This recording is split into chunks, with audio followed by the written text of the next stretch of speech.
दिल दहला देने वाली ये तस्वीरें नेपाल विमान हादसे की हैं। नेपाल में 4 क्रू मेंबर सहित 68 यात्रियों को लेकर जा रहा येती एयरलाइंस का ATR 72-500 विमान रविवार यानी कि 15 जनवरी को नेपाल के पोखरा में क्रैश हो गया। इस दौरान प्लेन में सवार सभी लोगों की मौत हो गई।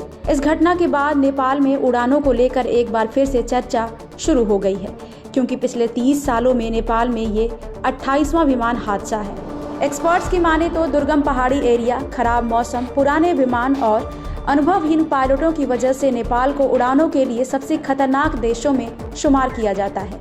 इस हादसे के बाद ब्लैक बॉक्स को बरामद कर लिया गया है, क्योंकि ब्लैक बॉक्स में ही सारा डेटा होता है और इसी से विमान के क्रैश होने की वजह भी सामने आएगी।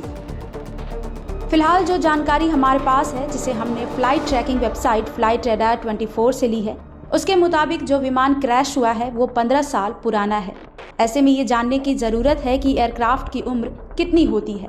जब किसी एयरक्राफ्ट को रिटायर कर दिया जाता है तो उसका क्या होता है, आखिर एक एयरक्राफ्ट की एज कितनी होती है।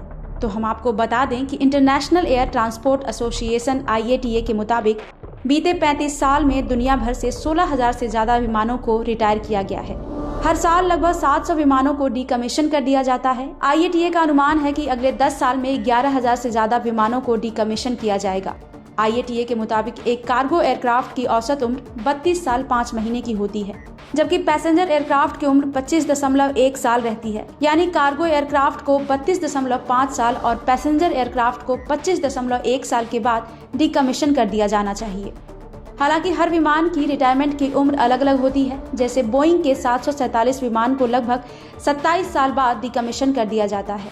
वहीं लॉकहीड के ट्राई स्टार विमान को औसतन 24 साल में डीकमीशन कर दिया जाता है।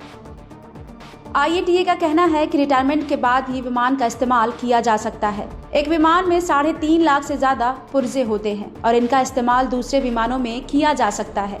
IATA का कहना है कि अगर सही समय और सही तरीके से किसी विमान को डीकमीशन किया जाता है तो उसके पुर्जों को रिसाइकिल करना आसान होता है और उसकी सही कीमत भी मिल सकती है।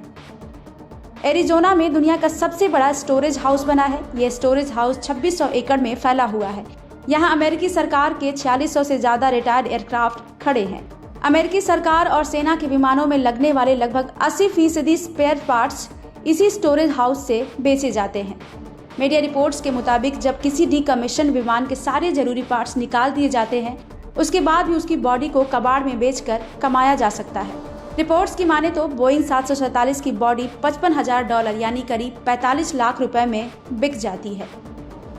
फिलहाल नेपाल विमान हादसे के बाद जो जानकारी हमारे सामने आई, हमने आपके साथ शेयर की है। जैसा कि हमने आपको बताया कि ब्लैक बॉक्स को बरामद कर लिया गया है, उसके बाद ही जानकारी सामने आएगी कि आखिर कैसे नेपाल में इतना बड़ा विमान हादसा हुआ है। ब्यूरो रिपोर्ट, क्राइम तक।